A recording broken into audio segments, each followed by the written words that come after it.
ஆரம்பமாகிறது. அல்லேலூயா. அவன் முதல் வேலை என்ன வேலை செய்கிறான்?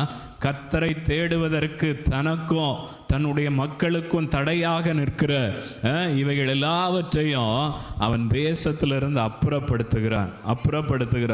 ஸ்தோத்திரம். 5வது வசனத்தில் மறுபடியும் நம்ம வாசிக்கிறோம் பாருங்க. யூதா உடைய எல்லா பட்டணங்களிலும் இருந்து மேடைகளையும் விக்கிரகங்களையும் அகற்றினான். அவனுக்கு முன்பாக ராஜ்யம் அமெரிக்கையா இருந்தது. ஸ்தோத்திரம். முதல்ல தன்னுடைய கைக்கு எட்டின இடங்கள்ல இருக்கிற அந்த கர்த்தரை தேடுவதற்கான தடைகளை விலக்குகிறான்.